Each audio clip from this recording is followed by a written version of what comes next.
This is a topic, and I guess if I could best introduce it, I call it the role of sorcery and drugs in opening the Last Day Spirit Portal. That's how it was presented at the Last Days Conference this past April in Nashville. But it really was initiated based on a chance story we reviewed on Future Quake, probably around the end of 2008, regarding this chemical DMT, which I will talk about here more so in just a minute. But it had some mysterious history to it, not only as a hallucinogenic chemical or psychoactive chemical, but its religious connotations to it. And this really intrigued me, and it was an area I had not really looked into. I've not been one that had a history of partaker of drugs, even alcohol. So I really didn't know much about this material other than what's known to the general public.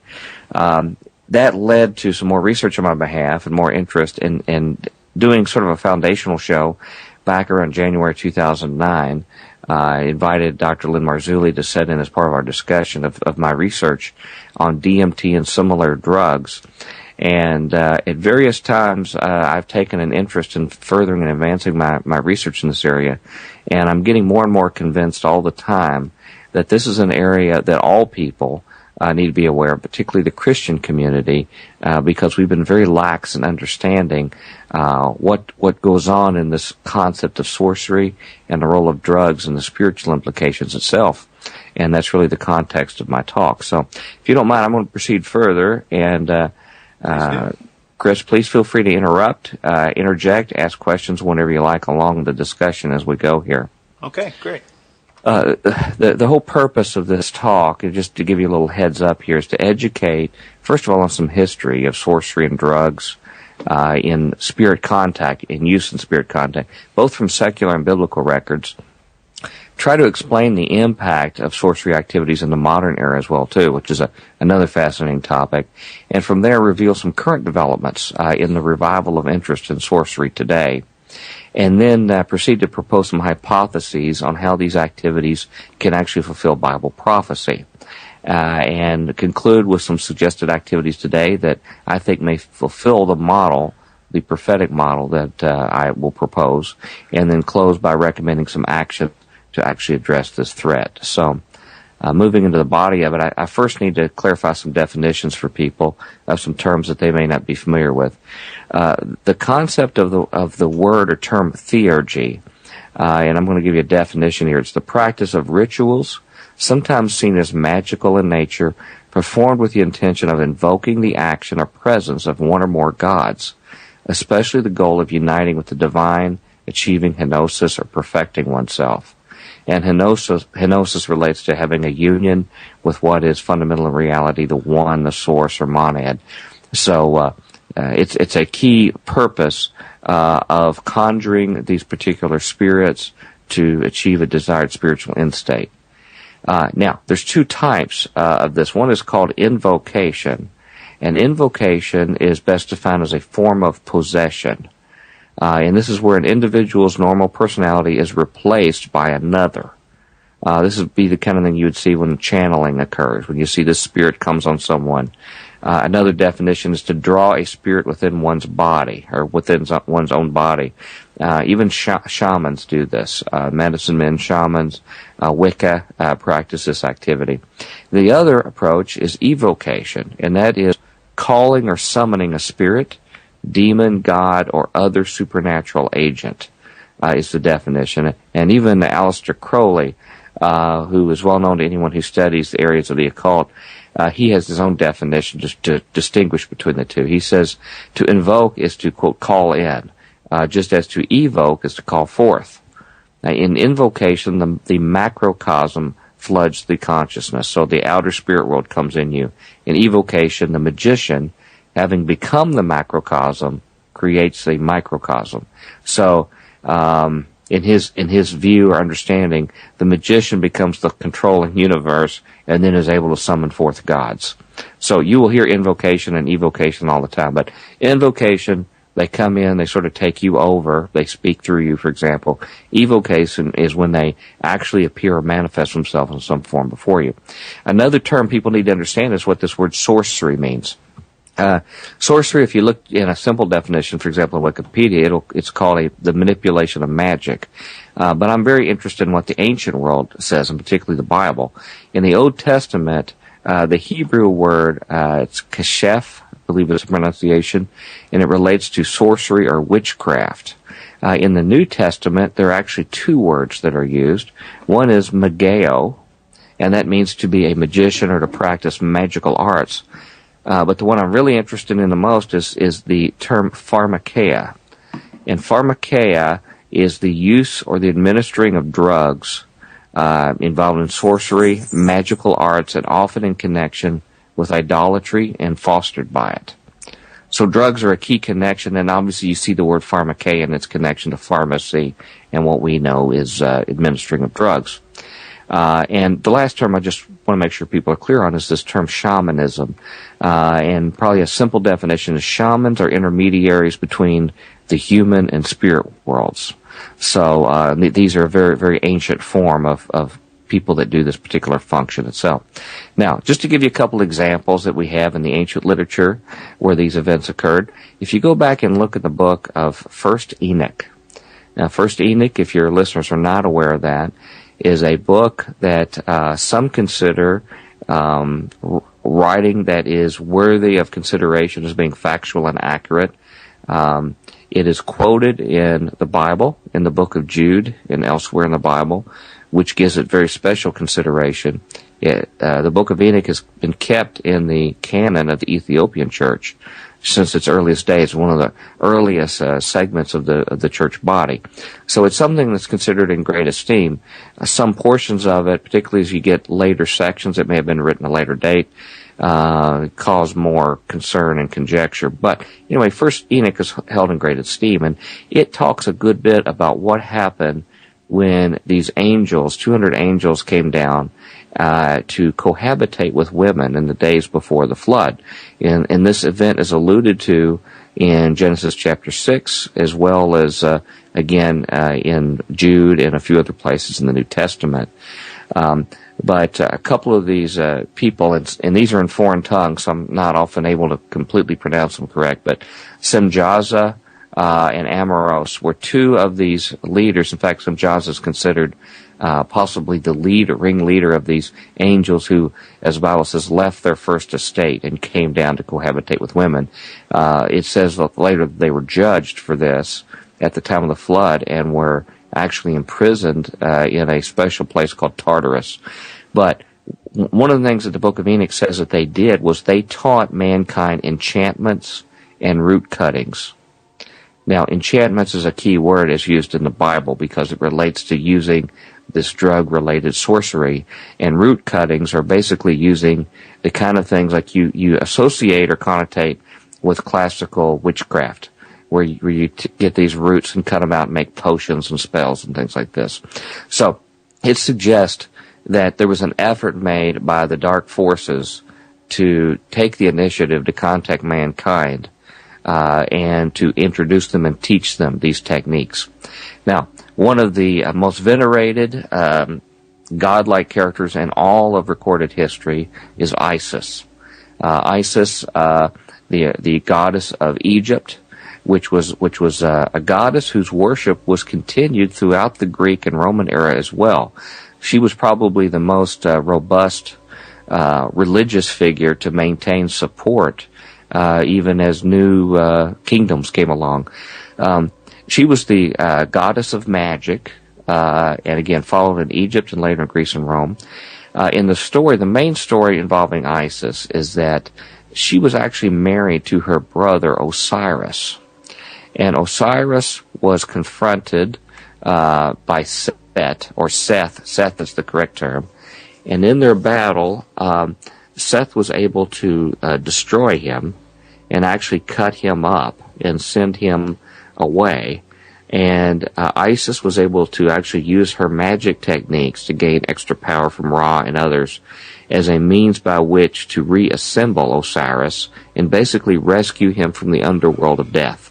So she was able to get him from underground in the underworld, bring him back, and then, of course, helped birth Horus, which was really a reincarnation, according to the mythology of Osiris itself. But it's key to remember that these were brother and sister figures, who were also had this relationship, and also that she took the initiative to rescue him from the underworld and release him. Now, she has temples at places like Delos, which actually where the temples for Artemis and Apollo are. And if you study the literature, you will find that her image, her attributes are actually associated with Artemis and a few other mythological figures that have, in essence, the same description. Another one, and by the way, Artemis and Apollo that I mentioned, in like manner, are brother and sister figures as well. Hecate is another mythological figure from the ancient days. She was the Greco-Roman goddess of magic and witches. She also, the annalists of these ancient mythologies say, is really related in worship to Isis and to Artemis as well. But she was a clear-cut goddess that was associated with witchcraft, magic, and similar things we'll see here in just a moment. Now, as far as the sorcerers throughout history that use these techniques of theurgy, of invocation, evocation, probably the earliest ones we have are the shamans, which are known as medicine men or witch doctors, whatever you might call them, around the world, usually with indigenous people that go back as far as we have any kind of records, back millennia, where they would actually function on behalf of the local tribe or village. And they had these drugs and other kind of techniques by which they could somehow make communication with higher intelligences, what they called gods, to be able to receive information for medicine, for healings, for things like this for the tribe. And they're well known for that across, whether you talk about Eskimos or Central America or other places. Amongst the Western, more modern world, one that really stands out is Dr. John Dee.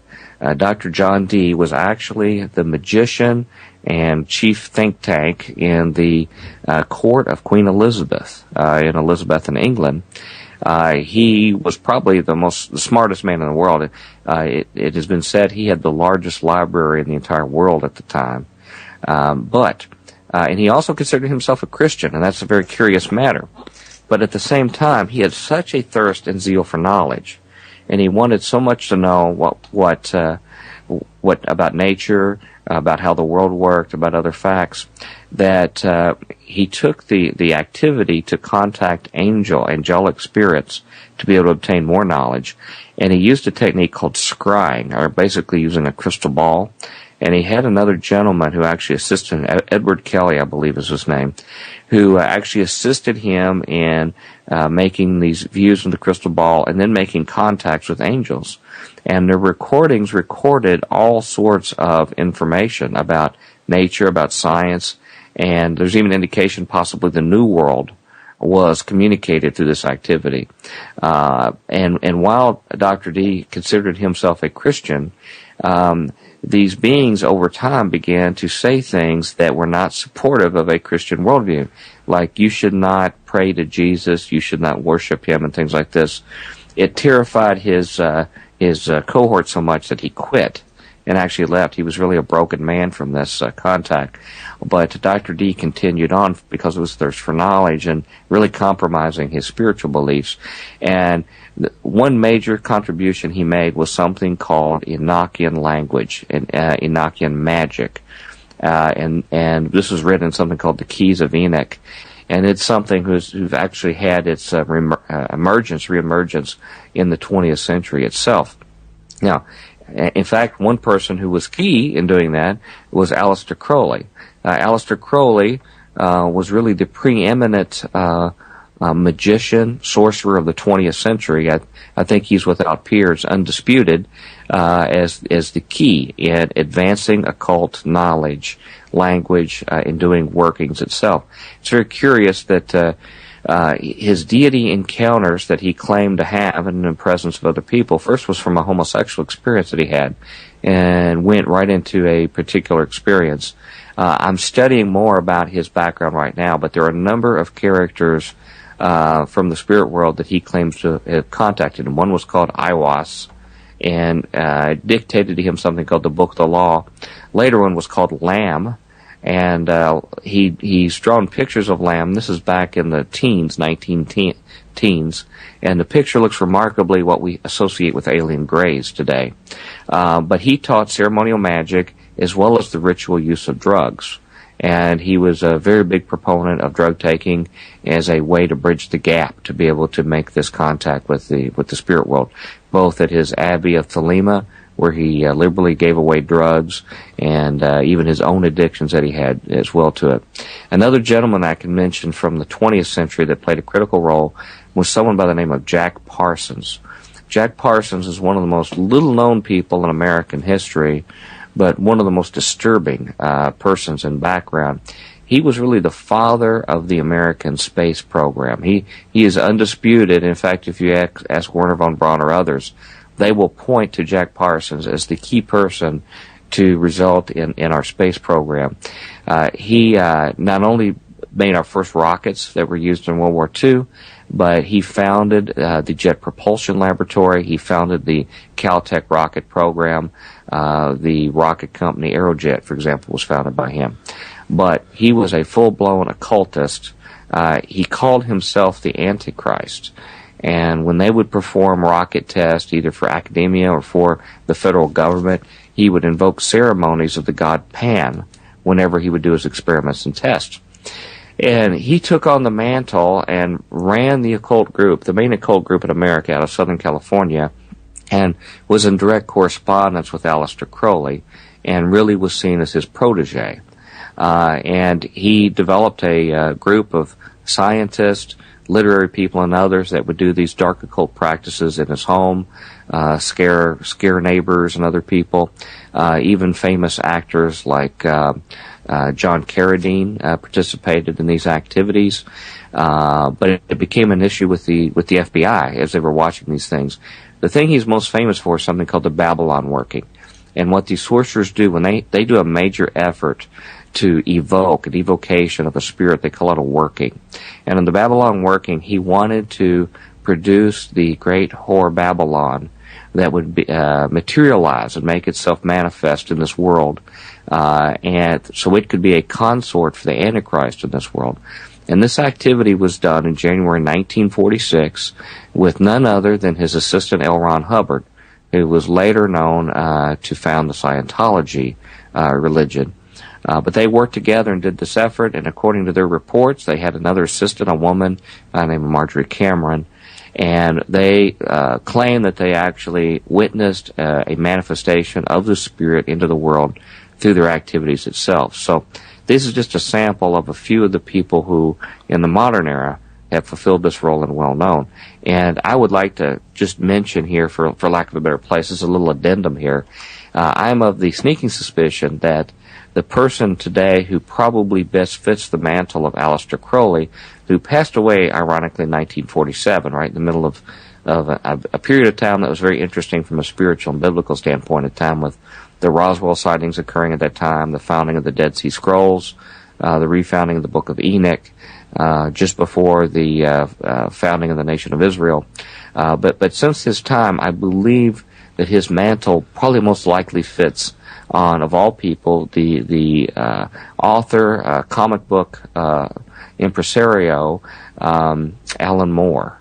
Alan Moore was the author of a comic book series called Watchmen, that is considered classical literature beyond the comic book phase. And sometime, Chris, if you'd like to have me back, I believe there's embedded within that an occult eschatology, or occult view symbolic of what they see the end times are going to be. He also conducted V for Vendetta, was another series he did as well. And he had a cohort. He had his own predecessor called Steve Moore.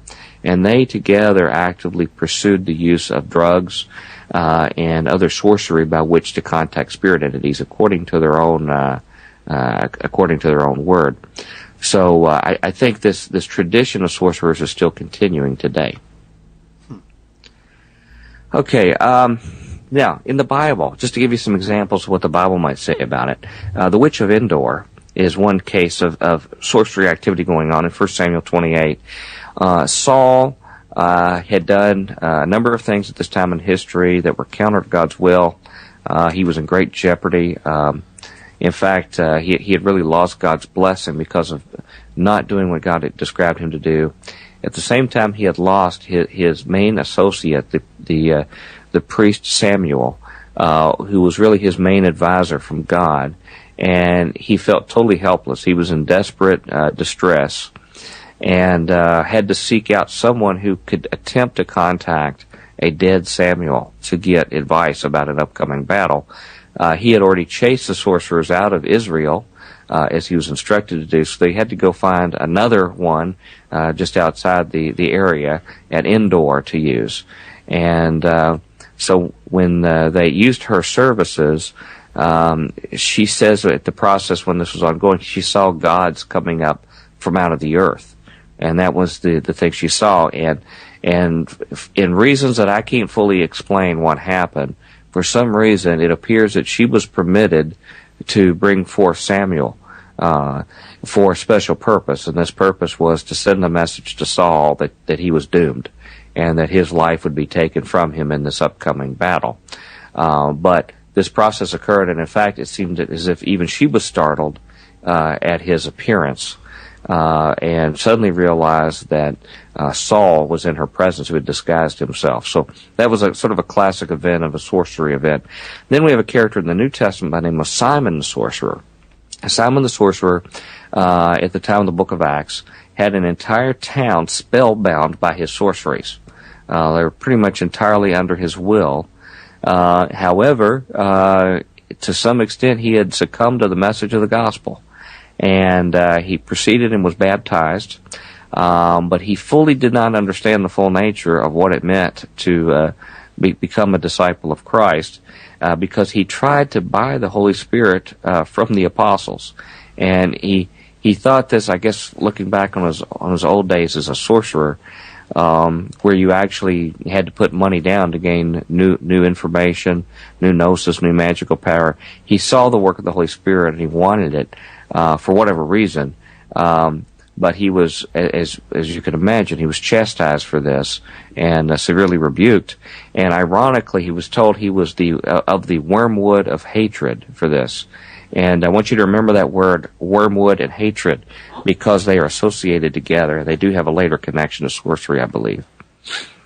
Now, another very harrowing event, also in the book of Acts, was regarding worshippers in Ephesus of the goddess Diana, which is the same goddess is known in Greek as Artemis, someone who we'll be talking about shortly. The whole town basically was devoted to the worship of Diana. When Paul and others came in preaching the gospel, many turned instead to Christ and caused a major revolt, particularly by the idol makers, which were the people who were making money off of the support of worship of her. And they brought the people there into a citywide chaos of wrath. The word wrath is used there, thymos, which is described from that passage as a passion, angry heat, glow, ardor, wine of passion, which either drives the drinker mad or kills him with its strength. So that's the definition from Strong's Concordance of the word used there. We're not talking about just a general run-of-the-mill anger, something that was a rage that would either drive someone mad or kill the person because of this. So I think there was something spiritual going on. And those in your audience who are familiar with Pastor Russ Dizdar and his discussion about an upcoming Black Awakening, where massive numbers of people are going to have possibly submerged demonic personalities called forth, have been placed for a future day or hour. Their kind of activity of chaos sounds similar to what happens in this passage. And in this discussion of Diana, they mention that an image of her that was in their temple there locally had fallen from heaven. So they had this idea of her being in the heavens and falling down into the temple itself. And I just want to tell your listeners to keep these elements in mind, because they're going to be cited again. Later in Revelation 18 is a very, very important passage that many people gloss over, Bible teachers and others. In that passage, if you read it, you will find very clearly that the kings of the earth and the great merchants of the earth conspire together, and it says they do sorcery, and the word used there is pharmakeia, which is the use of drugs to control the activities of the world. And it says through this they deceive the nations of the earth, which is a very, very powerful passage and describes a lot of what is talked about on internet radio shows today about the deception of our world systems and institutions over the populace, over their control of food and drugs and things like this. Well, that's right out of the pages of the Bible, I believe, and I think this passage makes it clear that there is a consortium of government officials as well as people that are in the business, in the commercial business, and they find it to their mutual advantage of control to make use of sorcery, which involves the use of drugs and also through dark spiritual powers.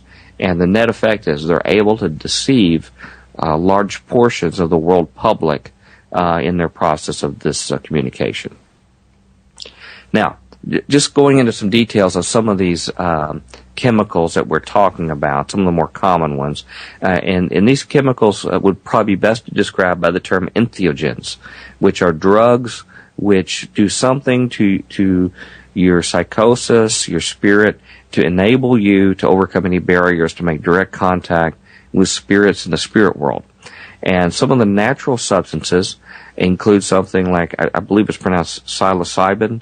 It's basically known as magic mushrooms. It's the ingredient in the hallucinogenic mushrooms. We have another chemical called scopolamine, which is also enclosed in chemicals like or plants, natural growing plants like belladonna, henbane, witch's herb, and even something called angel's trumpets, which is very ironic given a later reference we're going to make here. DMT, and its use in a blended form in ayahuasca tea made by the shamans in the Amazon area. And then we have mescaline, which comes from peyote and similar sources like this in Central America. Now, there are man-made chemicals. We have not been satisfied with the natural entheogens. Man has decided to make his own more concentrated versions, and some of these are things like LSD, chemical DMX, which I'll mention more just in a moment, and even commonplace alcohol in certain cases does a very effective role as an entheogen. Now, just to comment on two of these, dextromethorphan, or DMX, believe it or not, it's just used as the key ingredient in common cough suppressants. If you go to the drugstore and look for your cough suppressants, they're going to have a DMX symbol typically on them. Unfortunately, according to news reports that are out, it is widely misused as a psychotropic drug by at least 3.1 million Americans. And that's just young Americans that are using this very common over-the-counter drug, taking it in portions that will actually create some kind of spiritual contact. And the reports I have said that they have documented entity contacts, out-of-body experiences, and other paranormal events by use of this simple chemical that we have in our own drug cabinets. Now, scopolamine was used actually in early forms of Percodan, and now is being used for various depression drugs right now. So it's a common use for this. It was used by shamans in their burundanga plants, plant where they used it for their contact with the spirit. It is now considered, its usage is a virtual epidemic in Colombia, in similar places right now, and it's actually been used as a robbery device where people will be slipped this drug and actually be robbed or have other things done to them without their memory, where they lose their memory of it. And it's been described that when people use it recreationally, it will create what they call realistic psychic events. So not just a simple hallucination of my head deceived me on what I saw, but something much more realistic. And this particular chemical has traditionally been used by witches and sorcerers to see their gods. So these kind of key roots and plants, like we referred to, that the early angels taught mankind, has been used since then, this information preserved for them to make their spirit contacts as well. Now, one I'd like to focus on a little bit is one called dimethyltryptamine, or better known DMT. DMT is present and naturally occurring in plants in the Amazon basin area. It's very popular with shamans in that area, and they make it in something called ayahuasca tea, and this maximizes the effectiveness in it. Now, this particular chemical is made in various parts of the body. Some have theorized that it's actually produced in the human pineal gland, which we'll speak about in just a moment. But in any case, it's made within the body. Unfortunately, or fortunately, however you see it, there are other enzymes that are actually in your gastrointestinal tract that will actually quickly dissipate its presence in the body. And these are called, I believe, monoamine oxidase enzymes, or MAO. And what happens is you need to take something called an MAOI, or MAO inhibitor, chemical that will actually stop these enzymes from breaking it down. And that's, in fact, what is put in ayahuasca tea. The other ingredients that are added do this MAOI function of inhibiting the breakdown of it and allow it to go through your body and your brain for even a multi-hour mystical experience. And DMT is one particular chemical that has earned a reputation for very reliable contact of the spirit world. Virtual 100% incidence of a deep spirit contact with taking the chemical, and usually within seconds for many cases such as intravenous use. Just to give you one example of what a DMT experience would be like, there was a National Geographic magazine columnist that went to the Amazon to, quote, experience DMT and take it along with the shamans and this ayahuasca tea. And she had stated in the article that she basically was an atheist, so she had a lot of skepticism about these spiritual aspects. But what happened was when she actually took it in their little circle where they pass it around and take it, she said she experienced, and this is just a summary, she was falling down this deep chasm or abyss and surrounded by souls that were crying out to her, that were reaching out with their arms and crying out and asking, pleading for help, that she would get them out of where they were stuck or kept. And she landed in the bottom of this pit and saw 3 thrones that were enthroned with figures on them, and she was absolutely terrified for her life. She could sense the evil and hate, and they said that you are doomed here, you'll never leave, there is no hope, there's no way out of here. And one of the curious things about this particular drug, unlike just a garden variety hallucinogen, is that communal experiences seem to be possible with this drug, where people experience a common reality. And according to her narrative there, a couple other people who were more experienced that had taken the drug actually intervened in her incidents and brought her out of this particular event. And it's very interesting that having a reputable group like National Geographic actually published this, and someone who really was not promoting the drug per se, but she makes some pretty far-out claims that, for example, that as soon as that incident was over, she began throwing up and threw up something that appeared to be a black snake in the bowl where she was throwing up and things like this. So these are experiences that are really unparalleled, even amongst other hallucinogenic drugs. But one of the key studies with DMT that really caused a lot of attention, and this is one that really got my attention in this whole subject area, was a study that was done by Dr. Rick Strassman, a psychiatrist, a clinical psychiatrist, back in 1991 at the University of New Mexico, funded by the federal government. They were formal clinical trials in hospital, well-funded, under tightly controlled conditions, and they were documented in a book called DMT, the Spirit Drug, which is a book that's still available. And I reviewed that book, and they screened them out. A number of the subjects, for example, had no knowledge of UFOs, any kind of information like this. A few of them were prior drug users, so they could determine if this was like a common trip that they'd had before or something unique. The rest of them were not drug users. So they looked at these various facets. But what they found consistently was within seconds of intake, these subjects interacted, these test subjects, with creatures that resembled alien greys or reptilian creatures or even insectoid creatures, and reliably interacted with these kind of creatures. And in fact, these insectoids sounded like praying mantis or locusts, actually. while the test subjects were there, they were even being interviewed while they were having this experience. So Dr. Strassman was talking to them, taking notes while they were encountering these entities.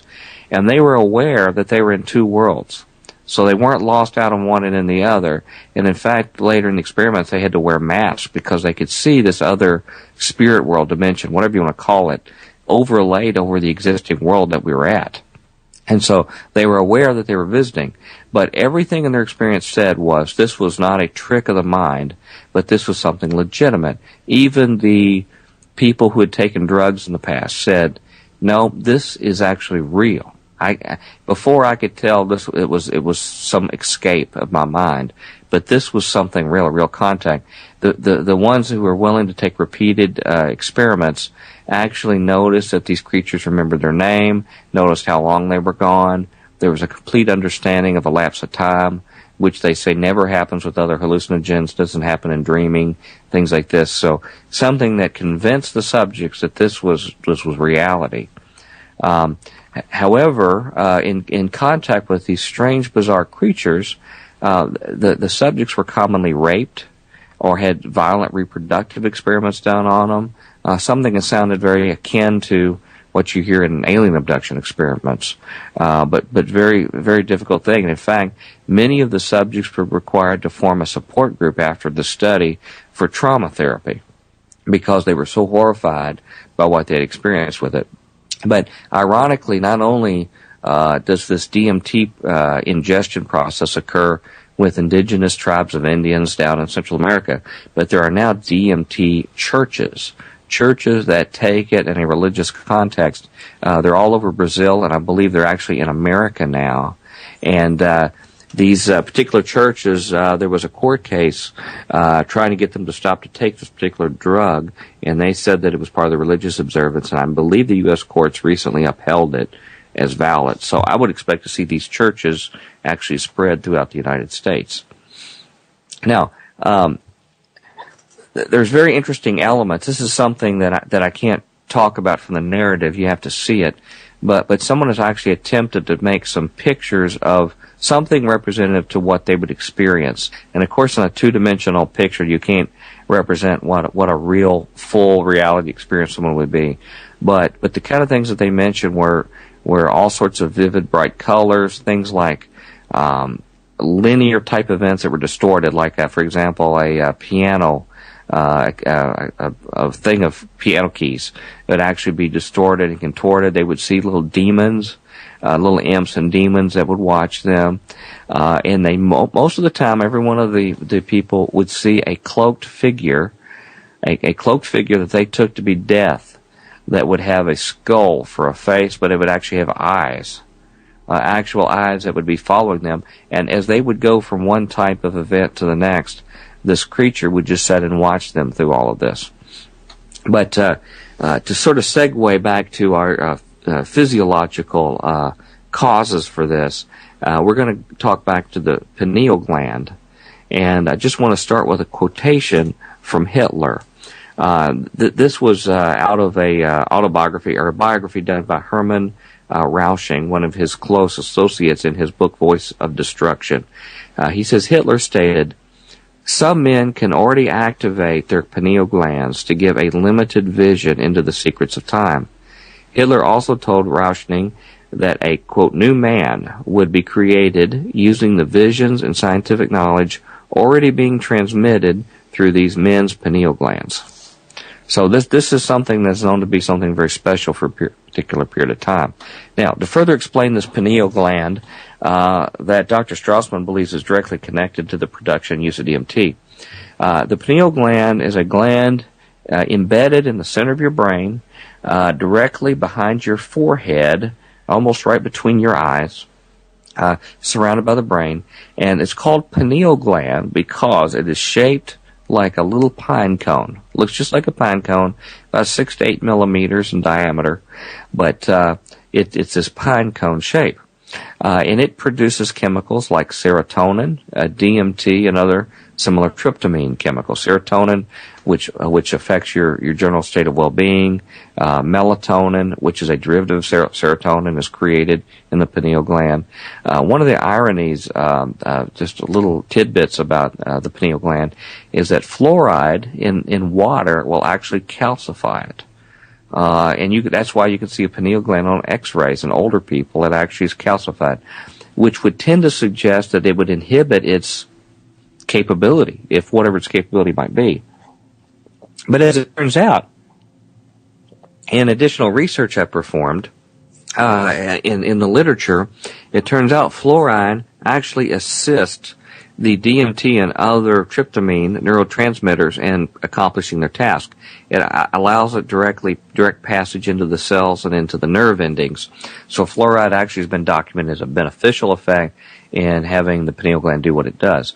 Now, the cells in the pineal gland are the same kind of cells that you find in the retina in your back of your eye. In fact, it's called in some other animals, simple animals, the parietal organ. And the reason why is it functions literally as a third eye. It has light sensitivity. It'll actually transmit information from light, really just like your eye does. Now, it may process it in a different way, but it actually takes light signals, converts it into something for the brain. And so it was considered a third eye in a number of animals, but ours is actually embedded, but it still has those kind of things. So it's considered a sensory organ. The Eastern world has often called it the third eye. So if you hear a New Age teaching about the third eye, and they usually put it right between your forehead, even you'll notice the Eastern world will put that little dot in India right there. It's right in the direction of the pineal gland. So they understand there's something going on there. One interesting author of the early 20th century, H.P. Lovecraft, who was the most prominent occult author, he had a very famous book he wrote, or story called From Beyond. It was later made a movie. But in this story, a machine was built that actually would stimulate people's pineal glands, people who came close to the machine. It would actually use that as a technique to send them into an alternate dimension. And these alternate dimensions were populated by very malevolent beings, so that they could actually harm and even kill people that were there. So he also was one who envisioned technology as a means by which to stimulate this pineal gland in a connection dimensionally. Rene Descartes, the famous mathematician and philosopher, he thought that the pineal gland was the physical portal to the spirit world. That was the place where everything going on in our body and mind went through that point to connect somehow spiritually with God or whoever. Now, something that I would propose is just a hypothesis, something for consideration, is that neutralizing this action of the pineal gland, I think, is a possibility that it might be part of what's alluded to by the flaming sword in Genesis, that actually keeps man away from the Garden of Eden and from partaking of the tree of life. This was initially just a hunch of mine, because there was such a close connection between mankind and the Garden of Eden and spirit beings, whether it be God or whether it be Satan or others. Obviously, man showed that he was incapable of being able to act responsibly in that kind of close environment.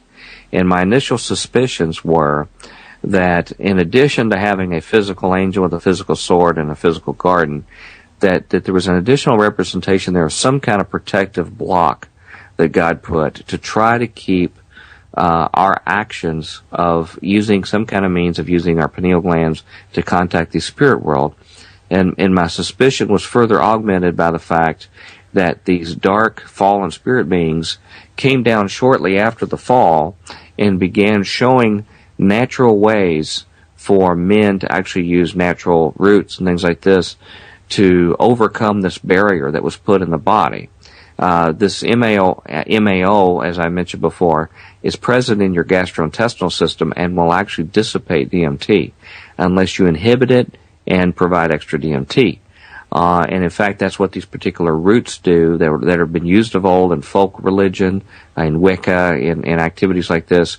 They were taught by these fallen angels, and I believe it was to get around what was involved in this protection, i.e. the flaming sword in Genesis to keep from the tree of life. Now, to support that, I've done some research in that passage again. These flaming swords, along with the cherubim that were there, were placed to keep man from Eden and from the tree of life, or the place of God's presence, the place of the delights of spirit contact and communication. Cherubim were always seen in the Scripture as God's guardians. And here they were guardians to protect the path of the tree of life. If you look at these words, you'll actually see it. It's a path or direction that they are actually inhibiting in the Hebrew.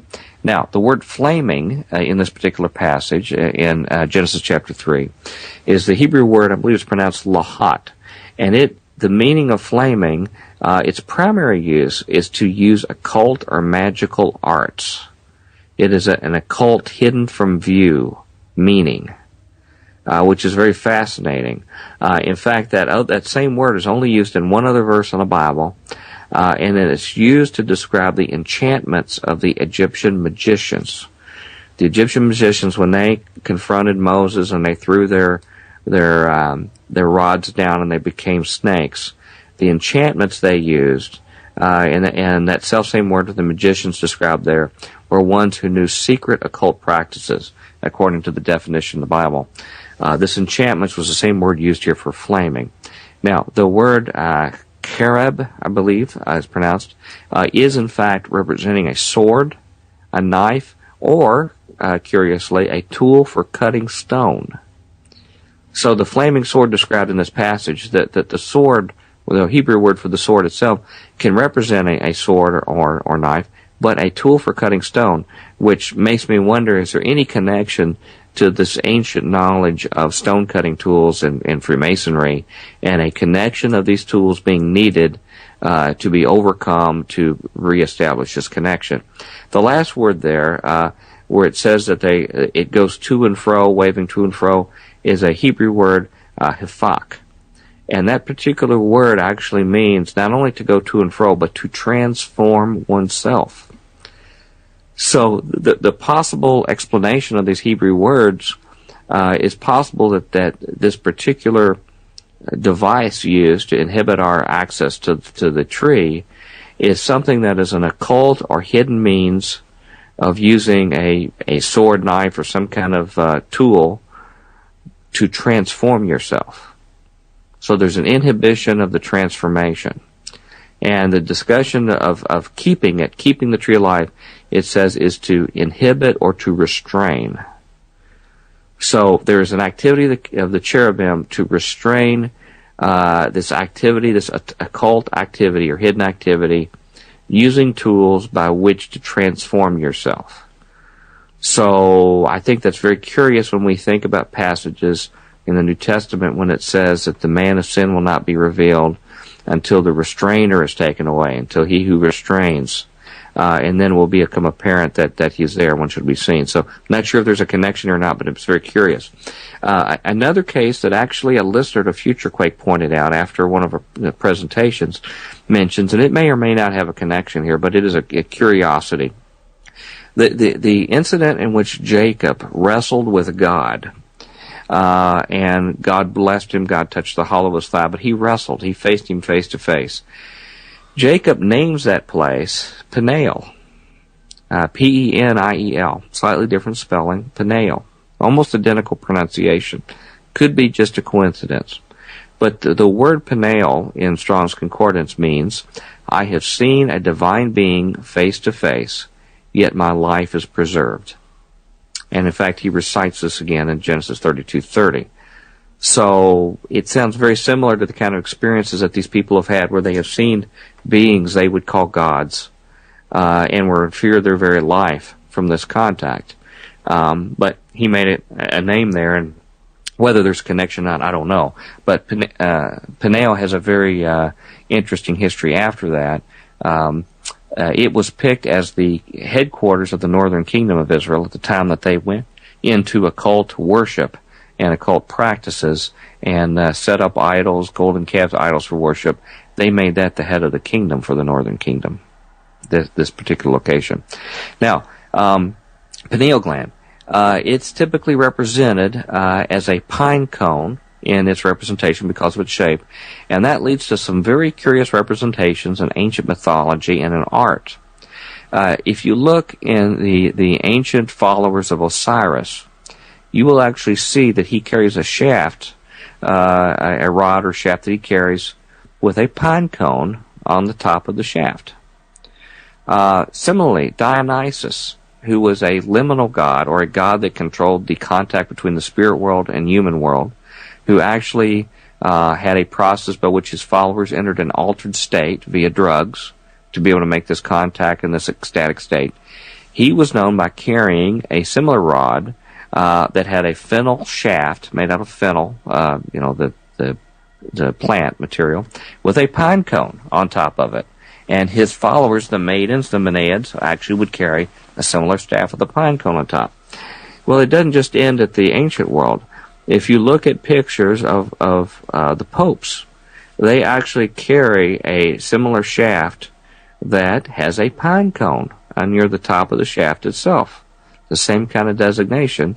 And in fact, it goes even closer connection. If you go to the Vatican and you look in the Vatican Square, you will find an area called the Court of the Pine Cone at the Vatican. And they have there the largest pine cone statue in the world. And from my research, it suggests that it was actually taken from the nearby temple of Isis. It was actually transported from there in the early days of the church, from that temple, and put in the Vatican. And I've never seen any explanation from church figures on why a pine cone would be there or the significance of it. It may be there, but I don't. But it can't be more than a curiosity that this memory, ancient connected memory of a pine cone and its significance for contact with the gods is still present. Now, just discussing about some other chemicals. Serotonin, which is a related neurotransmitter chemical. As I mentioned, serotonin, melatonin, DMT is a similar one. Serotonin is produced by the pineal gland and elsewhere in the body. It is synthesized by L-tryptophan. L-tryptophan is the base product that these chemicals like serotonin and others are made from, even artificial chemicals that we now take. Serotonin affects mood, increases aggressiveness, and even affects swarm behavior in locusts, which is very interesting when we talk later about locusts. But general aggressiveness in people is a byproduct of its uptake. In fact, it is present in the venom of wasps and stingers to increase pain. And there's a particular type of scorpion that was in Israel, that's in Israel now. It's called something like a death scorpion.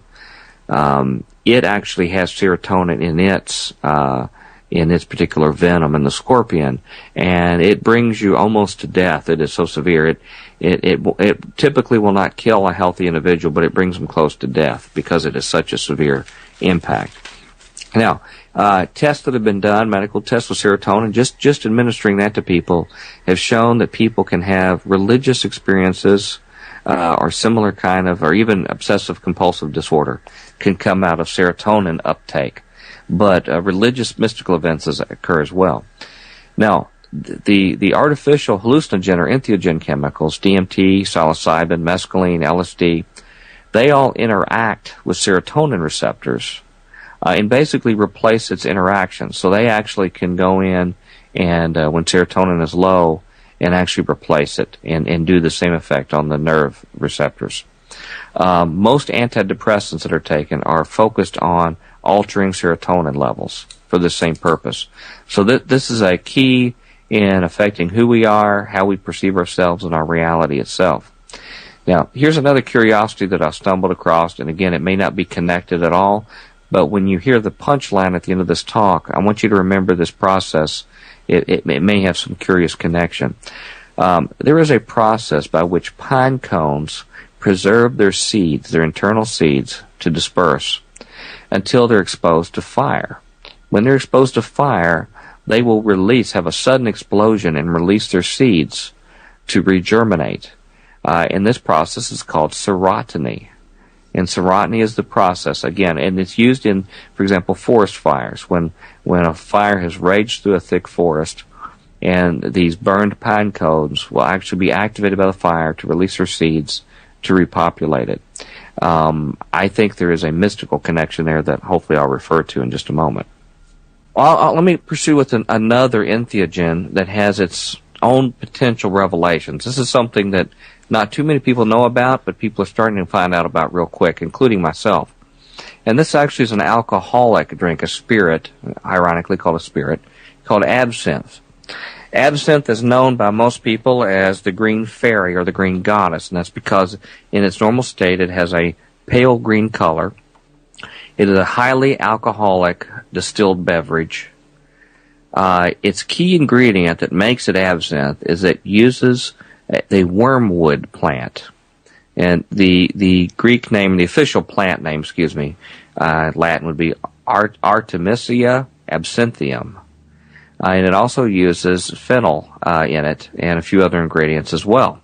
And remember, we've already mentioned fennel and its connection with the pine cone and these staffs in the spirit world.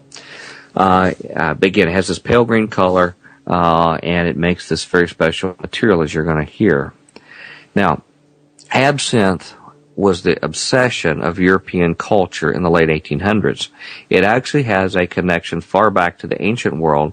This wormwood-based alcoholic beverage was actually known in the Greek world as absinthites oinos, or absinthe wine, and it was used in the worship of Dionysus.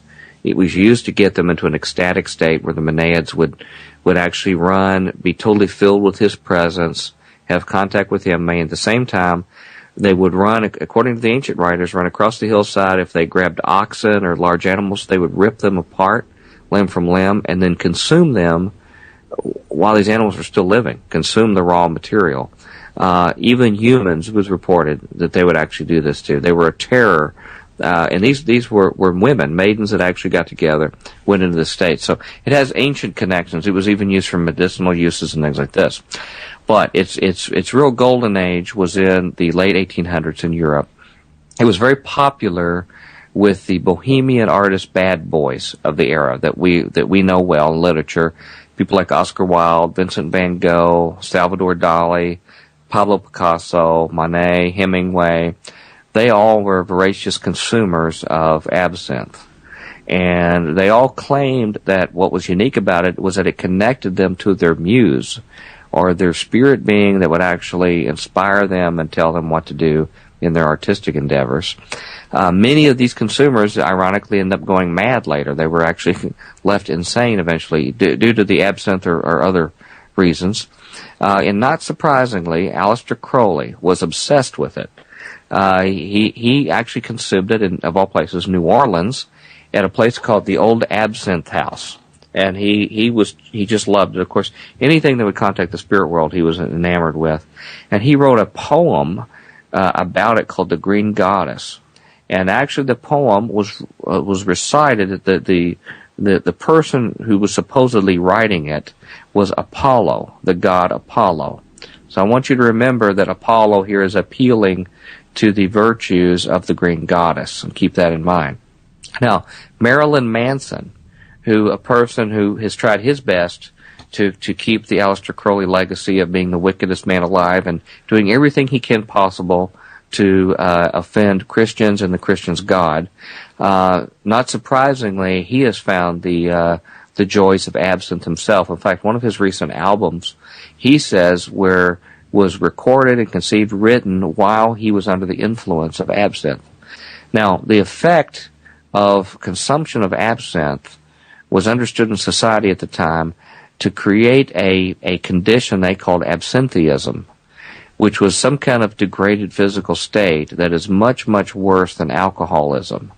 And if you look at the slides and pictures, you will actually see some beautiful art from that era where you see this green goddess or green fairy actually seducing men and just driving them to ruin, basically. As a result, in the widespread abuse of this chemical, it was banned in most of Europe, almost all of Europe and the United States, ironically, until just recently. Just recently it's come back. And in my presentation, I actually have pictures of of this green fairy and the effects it has on men. Ironically, some of the art from that period of time actually shows them attempting to burn this green goddess at the stake, but they see her rescued from a version of her in the skies. In the clouds in the sky, she's coming to the rescue. Now, this connection to absinthe and Artemis.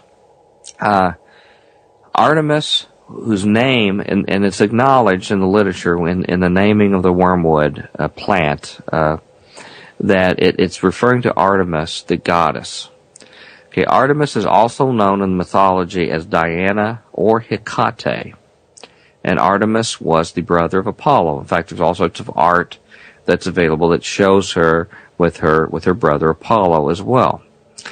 Hecate is another one who was associated with Artemis, or also Isis. And she's known as the goddess of witchcraft, and she is a liminal god, which means she controls the portals to the gods themselves.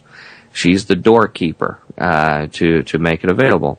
And in fact, she is associated, this manifestation of this goddess known as Hecate, this version is known to be associated with fire, with keys, and with sorcery, are some of the key things associated with her. Now, it turns out in their history, this myth and legacy that they've retained, she was the only Titan, or near godlike type figure, which some people associate the Titans even with the fallen angels. That again I mentioned earlier for Revelation chapter 6. Many believe that the Titans are a legacy of these creatures in literature. She was the only Titan that was not banished to the abyss by Zeus, and so just like these fallen sons of God, B'nai Elohim, they were banished to Tartarus, and it ties to the legends of the Titans as well. But she was spared, and what she was known for is she taught the use of plants and the use of drugs to help in witchcraft and in the sorcery activity. And in legendary writings, famous literature like the Golden Ass, she is clearly stated to be the same one as Isis. Now, to proceed further with this line of thought, let's go forward to Revelation chapter 8 and just take all we've learned here so far and look at what I'm saying is a hypothesis, a possible scenario. It's very different than what I've heard other people talk about, and I extend it only as a hypothesis to consider. It's not something I'm certain has connection, but it's worthy pondering. Revelation chapter 8 talks about the trumpet judgments. Okay, so these trumpets are blown. Every one of these trumpets has some association with 1/3, or a 1/3 destruction as a result. And I'm under the presumption this 1/3 was intentional to relate that these judgments are pertaining to Satan's rebels, the original 1/3 that rebelled along with him away from God, and that they're symbolic that all of their workings and their ends on earth are being judged.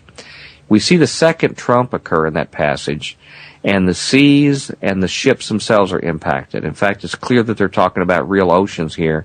There's a big stone that goes down and hits the water like a meteor. It capsizes ships and destroys them. So it's a clear relationship. But there's a third trump that happens, and sometimes people confuse these two in what's happening. But I don't believe it's a redundant punishment of the water. I think there's something else going on here. In verses 10 and 11, the third trump is blown, and it says a great star. The Greek word is aster, and it's described elsewhere in Revelation as being an angel. The word star is used for an angel that falls down. Okay, and this angel falls, and its name is described as wormwood. Now, the word, if you look it up, the Greek word, it's G894 in Strong's. It's absinthion is the name of this particular, what I believe is an angel, wormwood. And in fact, it is a proper name. It says it's a proper name in the Greek, and that it uses a feminine form. Now, I recognize gender can be very tricky in languages, and I'm not a linguist. So I know gender cannot necessarily mean men or women, but it has language uses. But ironically, it mentions this feminine form. And it says it is burning like a lamp or a torch. Now, remember these features of these mythological goddesses we've been talking about. They have an association with that. And it says they fall, just like Diana fell to Ephesus. They fall on a third of the rivers and the fountains of waters. Now, these waters, the Greek word there used is hydror. And the word hydror One of the uses of it is many peoples, and in fact it's described more specifically in Revelation 17, where the same waters are used, and the angel explicitly explains to John that these waters represent peoples, multitudes, and nations and tongues. So I think it's altogether possible that this same word in the same book is meaning the same thing. It actually refers not to liquid water, which was referred to in the second trump, but a representation of these peoples, multitudes, nations, and tongues. As a result of that, in verse 11, it says a third of these waters, or possibly peoples, become wormwood, absinthion. Okay, so they take on, or they invoke this deity, absinthion, or wormwood. And it says as a result, many men died of the waters because they were made bitter. Now again, if we're not looking at physical water here, and this word bitter is actually the Greek word pekeno. And pekeno means to render angry or indignant. So I see a possibility that you have these followers that have actually taken on the Spirit and become bitter or angry, indignant. And as a result of this effect, many people die because of what happens to those who this wormwood falls on. Also interesting to point out in this passage, in the first trumpet you see trees are burned up. The second trumpet you have seas attacked. The fourth trumpet you have 1/3 of the sun, moon, and stars, where there's no shining day or night for 1/3. And as it turns out, Diana, Artemis, Hecate, Isis are all goddesses of the forest, seas, sun, and moon. So these are the very elements that are described in these particular set of judgments that refer to the attributes of this goddess itself. And in fact, I'll just mention further that Alan Moore and his protege Steve Moore, who are these well-known literature people of today, they worship the goddess Selene. And it turns out Selene is a moon goddess that is equivalent to Artemis. So we still have this particular worship that still goes on today. Now, the chapter 8 of Revelation ends with this narrative that I just described, and then the beginning of chapter 9 starts with an angel who fell from heaven and who has keys.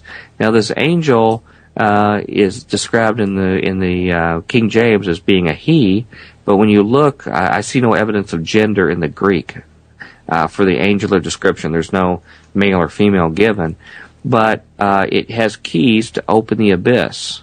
And it releases who? Apollyon, the Hebrew version of Apollo, and locust.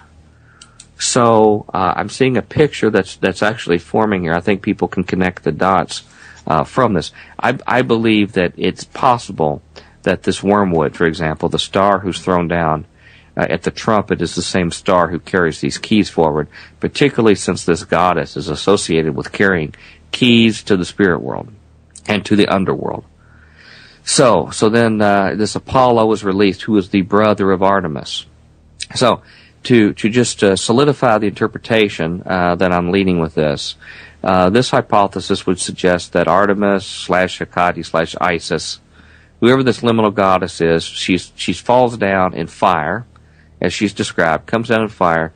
She empowers her followers as a result, which is really a satanic knockoff of Pentecost.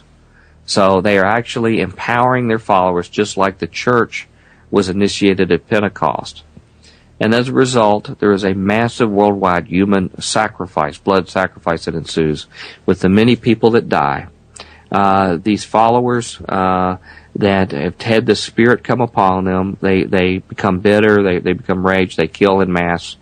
And as others who study this subject matter say, that there is incredible occult power and strength in sacrifice, particularly human sacrifice. So if this is done on a worldwide scale, it may provide the sufficient power for this abyss to actually be opened and the keys itself. So I would not be surprised if this is done in some kind of semi-ritual process where they'll be released in a type of ritual to do this in the process of unleashing her brother Apollo, which I would call in the vernacular of Pastor Dizdar the ultimate black awakening of humans. Now, in Revelation 9, at the end of this passage, after the abyss opens and these locusts come out, and remember what I said that that serotonin, one of the key chemicals in the pineal gland, actually creates swarm behavior in locusts. And you know these locusts are actually released. And actually it's a key ingredient in their stingers, particularly in these very deadly scorpions in the Middle East.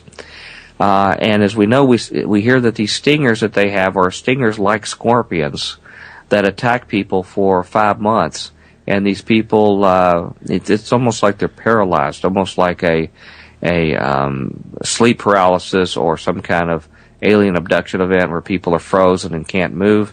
It says they seek death, but they can't find it because of this terrible venom like from scorpions. And this may add to the torture and the agony of it.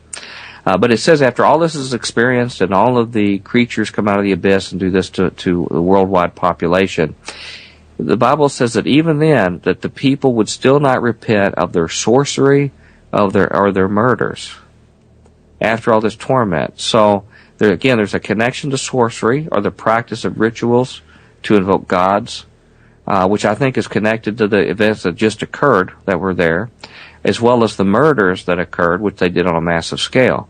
And so it leads me to believe that it's possible that they may have actually personally invoked the falling of wormwood on purpose. So what we see in Revelation 8 may be an event that happens by these followers, maybe under the direction of the false prophet, but as a result, the Spirit comes down and dwells people, and what happens from there they may not be totally expecting, but they get what they ask for. Now, here's a little extra additional information I've come across, and this is just a brief summary. I have a lot more information to discuss some of this. I'll give you one example in current culture, our current society, where some of this information touches us. And this is new information I have out, still checking. There was a hospital established in the 20th century called the Charlestown's Hospital, and it was known as something called the belladonna treatment for alcoholism.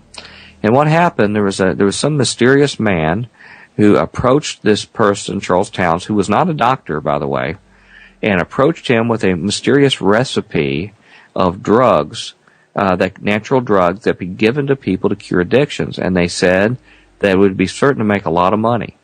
This mysterious person came, gave the instructions, and left without any trace. And it's very interesting because when this was tried, it was first tried on criminals, underworld figures, criminals who were overwhelmed with opium and other kind of addictions, cocaine. And then the federal government approved it to be used on millions of people in China, who obviously had a lot of opium addicts. So it was used in mass on large parts of the population. This same gentleman, even though he wasn't a medical doctor, assisted in developing the early national drug laws that our country is still under. Now, what makes it really interesting is when you know what the belladonna cure comprises.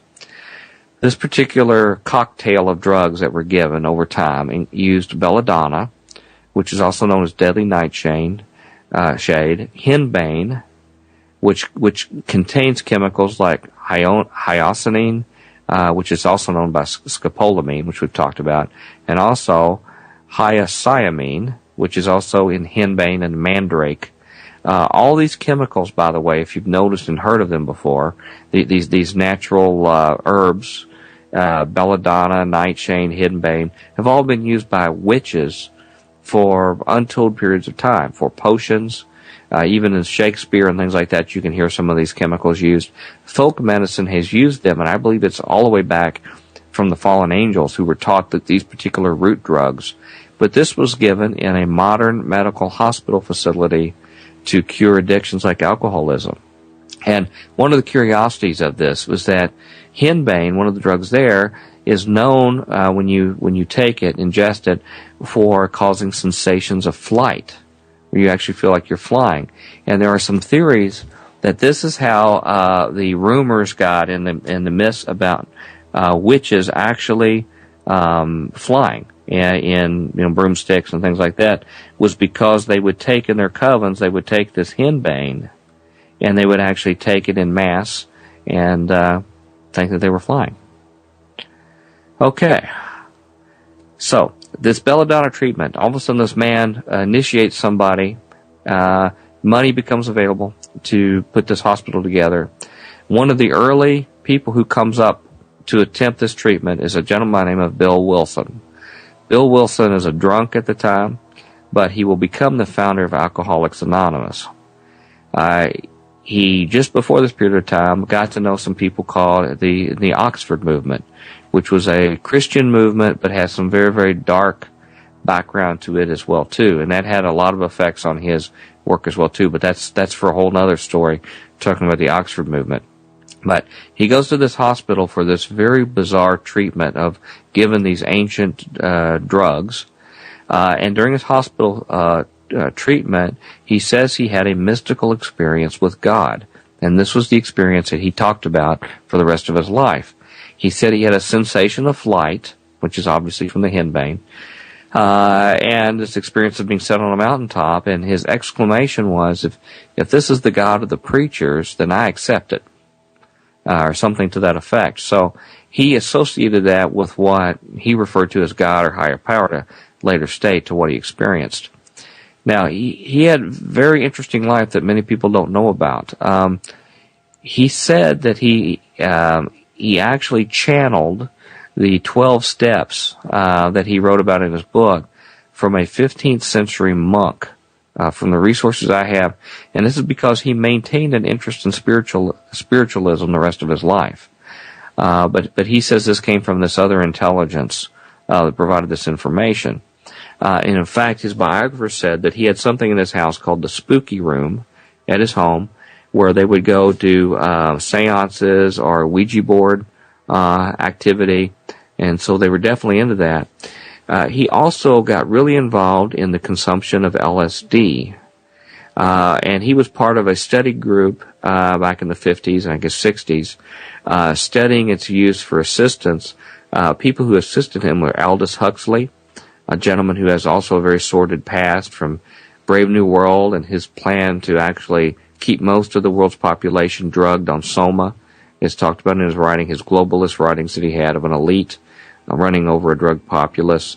People like Gerald Hurd, who I've since learned was one of the earliest prominent New Age teachers in America in consciousness expansion.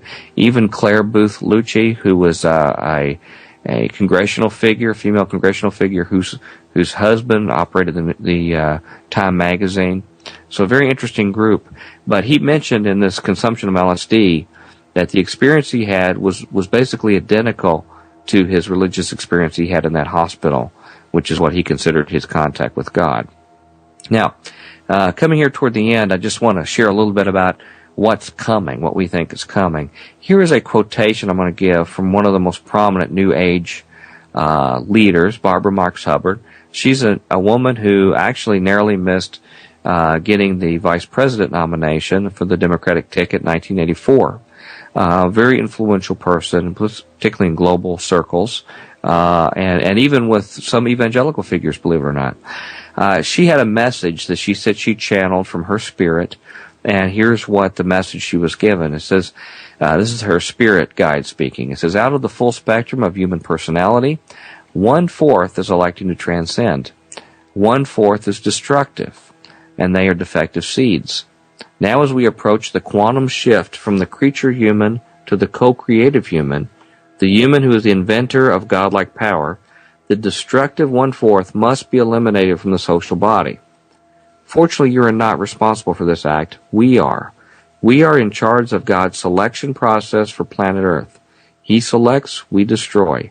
We are the riders of the pale horse, death. So, this is a plan of spiritual rumble that's planning in our future. I spoke at a conference that was sponsored by the United Nations and World Council of Churches. That is a non-governmental organization, NGO, sponsored by this group, creating a new world religion called the Order of the Transfiguration. And the conference, international conference I spoke at in 2008, had the theme of reconnecting heaven and earth. And the theme, as they described it off the brochure, says that they will be discussing new sciences of consciousness and healing, which could potentially reconnect the worlds of spirit and space in the human psyche. And this is, again, what's being underwritten by the United Nations. And the cover of the brochure has a goddess who actually has the earth in one hand and has these stars in the other hand, where she's reconnecting the stars to earth itself as a type of liminal goddess. Now, a couple more points. There's another interesting character, and this person goes back to the time of the Babylon working with Jack Parsons and L. Ron Hubbard. The female who they say that they conjured her appearance suddenly from an earlier magical working they did was a woman by the name of Marjorie Cameron. She assisted them in the Babylon working in 1946, January, with the goal of releasing the whore Babylon, which they were planning to be the consort for Horus, or the Antichrist, which was the resurrected Osiris. Ironically, she referred to herself later, and she was very prominent after this event. She starred in movies by the occult filmmaker Kenneth Anger. She was a main star of it. She was a head of occult circles the rest of her life. But she referred to herself as a female as the Wormwood Star. So she clearly saw a female personification in their internal teaching to a feminine personality known as Wormwood and as a star itself. Just another quick comment back in Acts chapter 19, the chaos at Ephesus. I mentioned this Black Awakening connection, and I think people can read that to see if there's anything to this mass invocation of demonic spirits in people, that there's sort of a initial run of it in Acts 19 when you see how the people were taken over and almost cost the life of Paul and his followers, chased them into the arena, if I can remember right, or the amphitheater at the time. So, in closing, I just want to say that I'm putting a further hypothesis here that this leads me to suspect that there are plans that are being prepared for a future mass evocation of this wormwood god or goddess. And there's three aspects that appear to me from the literature that are required to have a successful mass evocation. The first, it helps to have the use of drugs to chemically assist humans in establishing contact and opening portals to the spirit world, to actually overcome whatever limitations we have, any barriers to overcome them. And I would say that if you do some studying in this, you will find, and you're probably already aware, most of you, that a very large portion of our population is already on mood-enhancing or reality-altering drugs.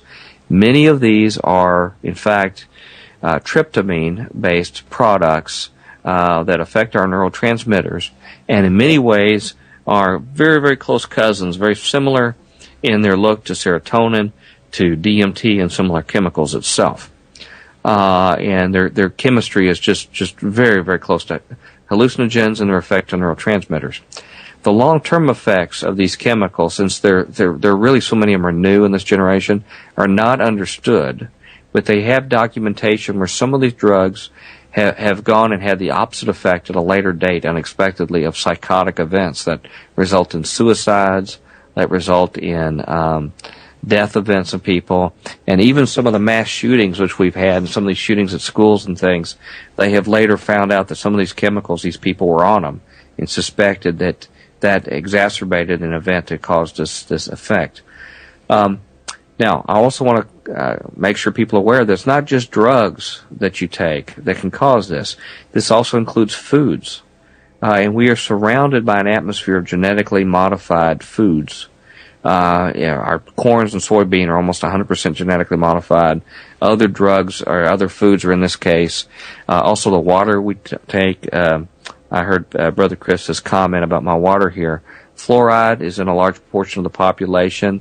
And further study, by the way, I did on fluoride shows that it does have an assisting effect. One would think because of this calcification process in the pineal that it actually inhibited its performance. But other literature I found that fluoride chemicals can actually help take these particular drugs and transmit them and get them through to the neurotransmitters. They help facilitate their function. But our prescription drugs right now are probably the most abused drugs for hallucinogenic experiences or even religious experience, for things that aren't illegal. Sometimes they're prescription, sometimes they're over the counter, but those are being used right now. And to keep an open mind on what we ingest as being possible use for sorcery, I'd just like to remind our listeners that What did Satan offer Eve for her first experience like this, her first mystical experience to be illumined and to know knowledge? It actually was a food. He suggested she eat a particular food, and this would open eyes and help her see good and evil. So it's not just chemicals you take. It can be foods and other things that have this effect. The second leg of the triad for mass evocation are rituals. And rituals are events like you picture for magic spells and activities that occur. My hypothesis and my suggestion is that rituals, the reason why they're a key component to the evocation is they have some kind of effect in focusing faith. That there's some further human limitation in being able to stay focused in the spirit world, and rituals assist humans in being able to stay focused. And that's why the Bible is very, very careful, I believe, about graven images, because graven images can actually serve that function of focusing faith in bad directions. And that's why icons, I think, are a real danger. Any kind of graven images like this that can focus faith, one has to be careful on, because what one might accomplish with it. And I believe these rituals are already going on in our mass media. I think we're already becoming acclimated. In fact, probably leading the charge amongst the media are our movies and our music for doing overt pagan occult rituals in our music with our top artists in our movies as well too. If you see sneak previews in the movie theater, almost every one of them are about some kind of occult activity, and such activities are ongoing. In fact, we've even gotten young people acclimated through Harry Potter and other things to make this just sort of a normal part of what's going on. But then we have TV. TV is doing the same thing too. I mean, we have video games that actually have these kind of activities. And even if you look at single events like Super Bowl halftime shows and things like this, these kind of events are happening over and over again, acclimating us for this importance of rituals. And in fact, I would just go back, just to give you another example, to the early days of Nazism, when they would have these Nuremberg demonstrations. Those were carefully constructed rituals to focus people's faith in Hitler and this ancient belief system that he was selling. And so we're being prepared in a similar form, I believe. Now, the last leg of the triad are willing subjects that are willing to invite the spirit or host. I believe God puts a protective barrier for those who do not want contact with the spirit world. Usually, when we are harassed by demonic spirits, it's because we've allowed some portal that we've opened a door for them, whether it's a Ouija board or other occult activities or things like this. And so they need to get the population more willing to invite these hosts. And I believe that there is a major PR effort, public relations, that have been going on for decades in our society and our media to create sympathy for the devil and for other dark forces. And a couple examples I would use are TV shows like Fallen on ABC, which actually showed a fallen Nephilim that was trying to get redemption. This movie Legion, which actually showed Michael the Archangel rebelling against God on our behalf because in their storyline God wanted to destroy us, along with Gabriel, and Michael comes to fight God on our behalf. Even shows like Medium, which put a happy face on these kind of activities of connecting with the spirit world. And I think you will find for other people who don't fall for these kind of things that there are more subtle things, very kind, gentle, light worker type New Age activities, the environmental movement, Masonic activities, Masons, yoga, martial arts. These all can be seemingly unassuming adult entryways into inviting, becoming acclimated and inviting portals for these kind of evocations.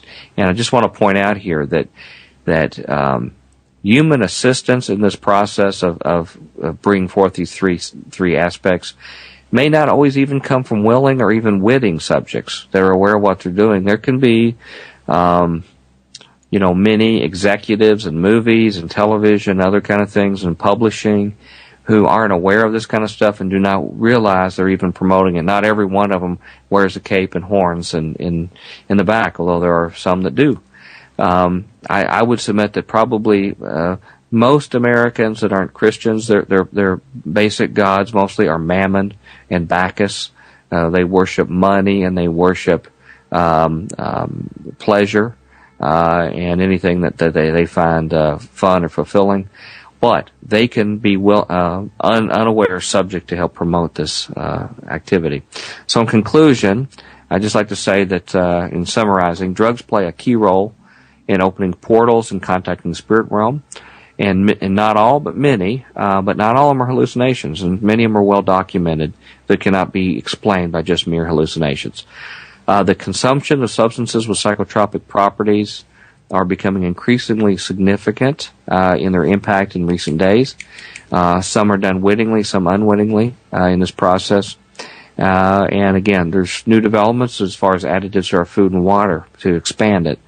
And this evocation scenario that I've shown here, even a black awakening response by the subjects, can even be consistent with at least one biblical interpretation or understanding of these passages.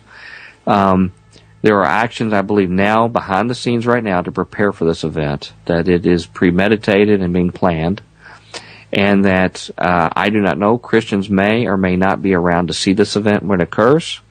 But I would submit, even if we're not, the impact is already happening in society with the number of people who are succumbing to the spiritual impacts of drug consumption and other kind of occult activity, and as well as the increase in psychotic violence that's occurring. So, the final actions to take to close this, actions to take in response, I suggest. One is control the substances you and your family ingest. And that requires, and that's all materials, drugs, food, anything you take. And that requires education, a substantial commitment on your behalf for education, tempered by reasonableness and balance. One can become paranoid in the subject, so you've got to be reasonable, but be smart, be informed in your decisions, and invest the time to be aware of what you ingest. Now, not only the physical intake, but also the intellectual and spiritual intake as well. So control the audiovisual programming, and where that programming is for a purpose, that you and your family are exposed to. And I believe that's not just limited to what we're used to of controlling profanity, sex, and violence. Is being dangerous to our families. Like, for example, kids shows and things like that. I think if you watch some of the children's shows today, there are psychedelic elements and even magical elements that don't register necessarily in profanity or violence or sex, may not even be kicked up with protective software, but you need to be aware of the worldview that you're being taught to your children. I also think that you should talk to your children, even if they're older teenagers, about a real Christian worldview, a real one, and a Christian perspective to what is being expressed in the culture and media. You will not be able to totally shield them from exposure if they're going to school, if they're around other friends. But what you can do is be ahead of the curve and instruct them about what they're being prepared and what they're understood. And what you will find is that it will not be a turnoff to your children. They will actually be fascinated by the material similar to what's been in this presentation and some of the radio shows like Brother Chris's show and things. They will be fascinated to hear about this, and it'll be a way for you to connect with your youth about this. And you can also fill the void. If you have to limit certain entertainment and other content that they can have, there can be some very interesting Bible study that goes on, sharing with Christians, and there's even some fiction, some action fiction and things like this that are done by from enlightened Christians about these topics that can actually have healthy understanding for them and something that can actually fascinate them. And also, I think you should take time to warn family and friends, churchgoers, and the public. Many of them will not understand when you tell them about the information we've covered here. Even Christians, it will be too overwhelming for them. But I recommend that everybody listening here take the risk anyway to share this information with people you know, and hopefully they will appreciate it later. And I'd like to quote a passage as the final word here that maybe you could consider in a different light from what you had before, given what we've covered right now. This is from 2 Thessalonians 2, verses 7 and 8.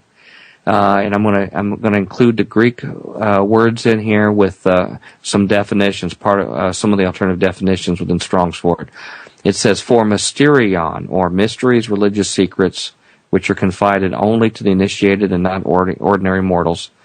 For mysterion of iniquity doth already work. Only arti, Greek arti, which means now at this time, kateko, which means that which hinders the Antichrist from making his appearance. Only now at that time, that hindrance is occurring until genomai, which means to arise, to appear in history, come upon the stage, will come out of the mesos, or the midst. And then shall that wicked be revealed, whom the Lord shall consume with the spirit of his mouth, and shall destroy the brightness of his coming. So, this passage can be read to say that these mysteries or religious secrets confided only to the initiated, pertaining to iniquity, are already at work, and only now at this time, that which hinders the Antichrist from making his appearance is occurring until it arises, where it appears in history, comes on the world stage, out of our midst, and then the wicked one will be revealed. And I think this is consistent with the discussion narrative we've had today.